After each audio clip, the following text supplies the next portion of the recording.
6 বছরের পল্টু এখন রাতে পিসির সাথেই শোয়। বড্ড ঠান্ডা পড়েছে আজ। চাঁচের বাড়ির সরু সরু ফুটো দিয়ে ঠান্ডা বাতাস কাঁপিয়ে দিচ্ছে যেন তাকে। অনেক পুরনো ছেঁড়া কম্বলটা পিসির গা থেকে একটু টেনে নিজের গায়ে ভালো করে জড়াতে গিয়ে ফ্যাস করে আরও ছিঁড়ে গেল কিছুটা। অমনি পিসি ঘুম জড়ানো চোখে চেঁচিয়ে উঠল, দিলি দিলি তো, বলে গুম করে একটা কিল বসায় পল্টুর ছোট্ট পিঠে। ব্যথায় কুঁকড়ে যায় সে, চোখ দিয়ে জল গড়িয়ে পড়ে আপনা আপনি। ভয়ে বিছানার একধারে ছিটকে সরে যায় পল্টু। সেখান থেকে আর চোখে ভীষণ অভিমানে পিসির দিকে তাকায়। পিসি বিরক্তি ভরে কম্বলের ছেঁড়া জায়গাটা ভালো করে দেখে, কিভাবে আবার সেলাই করবে ভেবে নিয়ে রাগত স্বরে বলল, আমার হয়েছে যত জ্বালা, বলে ছেঁড়া কম্বল টেনে গায়ে দিয়ে আবার শুয়ে পড়ল। মা মরে যাবার পরে পিসি পল্টুর দেখাশোনা করে। পল্টুকে ভালো যে বাসে না পিসি তা নয়, কিন্তু অবিবাহিত বয়স্ক পিসি এখন সব সময় কেন যে খুব রেগে থাকে সে জানে না। তার খুব রাগ হয় মায়ের ওপর। পল্টুকে একা রেখে কেন চলে গেল মা। পিসি খোড়া মানুষ, এক পা টেনে টেনে কোনো মতে হাঁটে। সারাদিন পিসি খোড়া পা টেনে টেনে কোনো মতে ঘরের সব কাজ করে তারপর বারান্দায় বসে ঠোঙা বানায় আর দিনরাত চেঁচিয়ে মাকে গাল দেয়। অবাগির বেটি 7 সকালে মরে সারা বাড়ি আমার ঘাড়ে তুলে দিয়ে গেল, এবারে খেটে খেটে কে মরবে। এইটুকু বলে কিছুক্ষণ চুপ করে নিজেই নিজের দিকে আঙুল দেখিয়ে উত্তর দেয়, এই ক্ষান্ত দাসী। এই শীতের দিনগুলোতে কেক কারখানার পাশ দিয়ে গেলেই উঁচু পাঁচিল টপকে কেকের গন্ধ ছড়িয়ে পড়ে আশেপাশে। পল্টুর নাক টেনে গন্ধ নেয়। জিভে কতদিন জল চলে এসেছে সেই গন্ধতে। বাবা বলে গেছে আজ রাতে ফিরবে না, সারা রাত আজ কাজ হবে কেকের কারখানায়। কাল কারখানা থেকে যে ভাঙা কেক পায় তাই আনবে। এই কেকের জন্য পল্টু অপেক্ষা করে সারাটা দিন। পল্টু বুঝেছে তার মানে কাল কেক খাবার দিন। আবার আগের বছরের মতো সেই লোকটা কাল আসবে। বেশ মজাদার ম্যাজিক জানে লোকটা।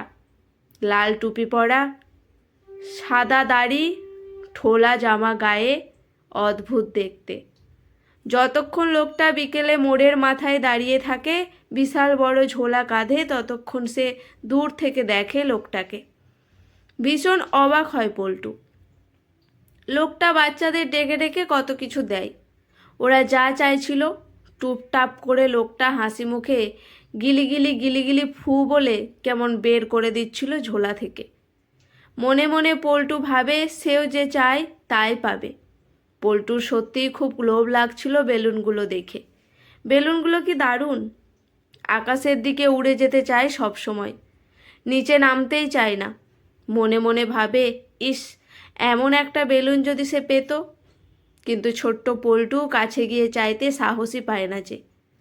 কিন্তু অবাক কাণ্ড, লোকটা চলে যাবার সময় তাকে দেখতে পেয়ে তার কাছে এসে ঝুলি থেকে অনেকগুলো লজেন্স বের করে দিয়েছিল তাকে।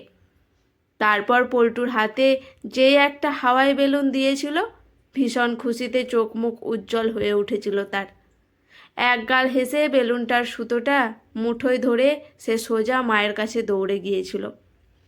মা আর পিসি তখন ঠোঙা বানাচ্ছিল উঠোনে। মাকে পিছন দিয়ে জড়িয়ে ধরে জিজ্ঞেস করেছিল, ওই যে লাল টুপি পরা সাদা দাড়ির বুড়ো লোকটা কে মা?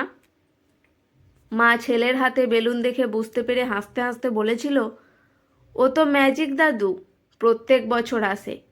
যে সব ছোট ছেলেরা শান্ত ছেলে হয়ে থাকে, মায়ের কথা শুনে তারা যা চায় তাই দেয়।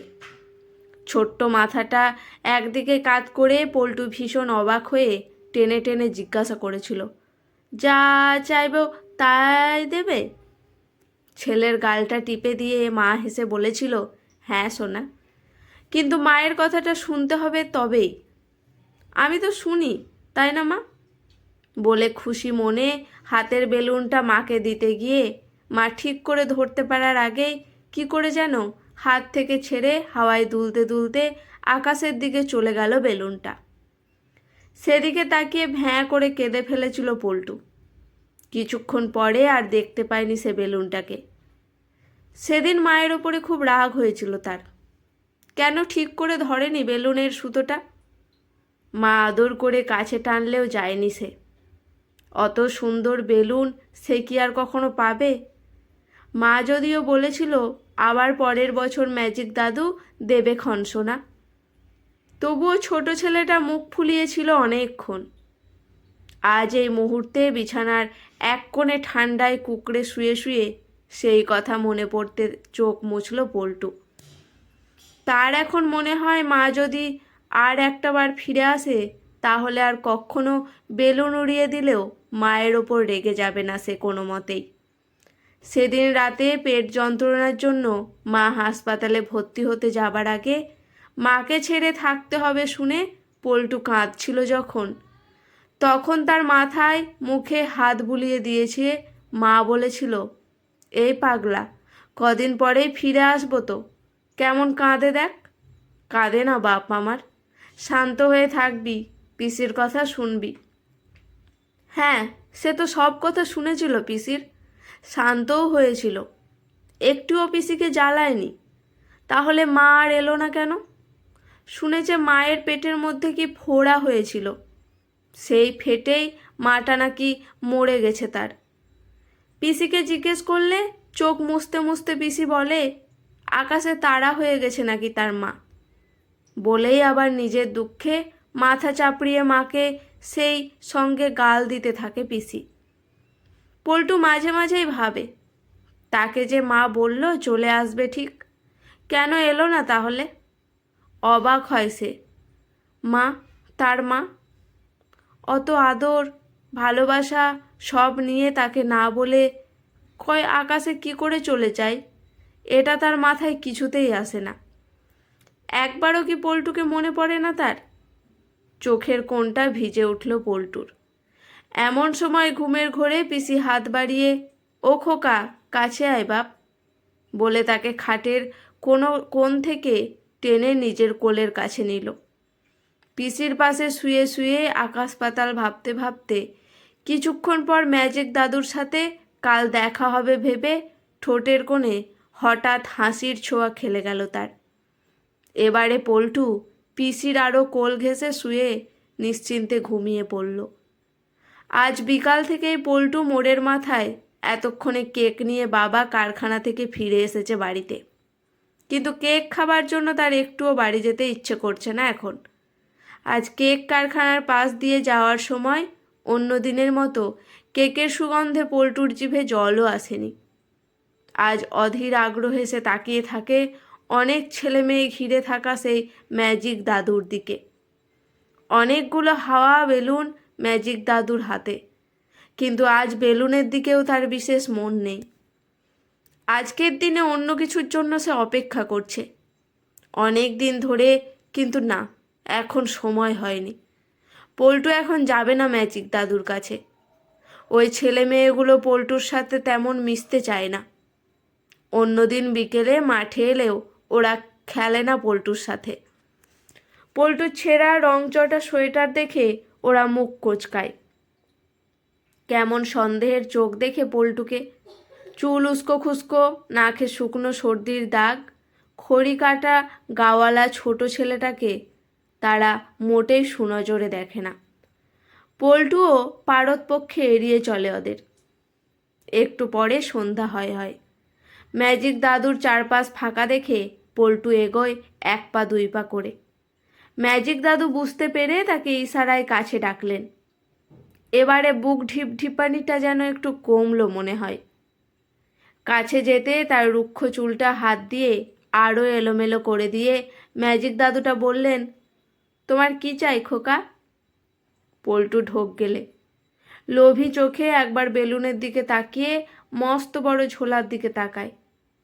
মা বলেছিল শান্ত হয়ে থাকলে যা চাইবে তাই পাবে সে। লোকটি হেসে তার হাতে দুটো বেলুন দিয়ে আবার বললেন, বলো খোকা, আর কি চাই? টুপি, বল, চকলেট, কেক?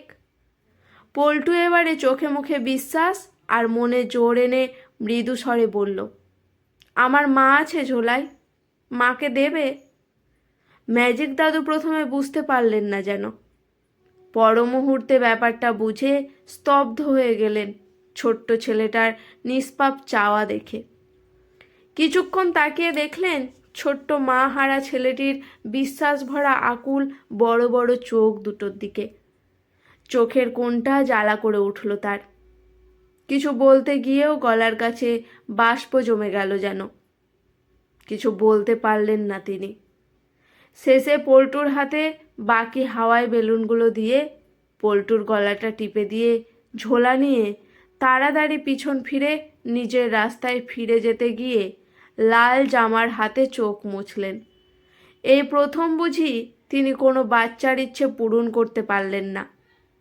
পল্টু নিজেও ভীষণ অবাক হয়ে তাকিয়ে থাকলো ম্যাজিক দাদুর চলে যাওয়ার পথের দিকে। ভীষণ কষ্ট হচ্ছে তার। সে বুঝে উঠতে পারল না মাকে ফিরে পেতে চাইতে দাদুটা হঠাৎ চলে গেল কেন। সে যে এই দিনটার জন্যই অপেক্ষা করছিল ভীষণভাবে। সে ভেবেছিল ম্যাজিক দাদু অবশ্যই তার মাকে ফিরিয়ে দিতে পারবে। হঠাৎ যেন কিভাবে সব বুঝতে পেরে চোখ ফেটে জল এলো তার। তাহলে মাকে দেখতে পাওয়ার, মায়ের কাছে যাওয়ার আর কোনো আশা নেই?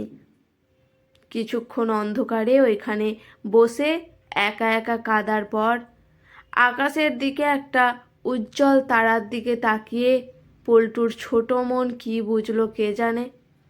ছেড়ে দিল তার প্রাণাধিক প্রিয় বেলুনগুলো।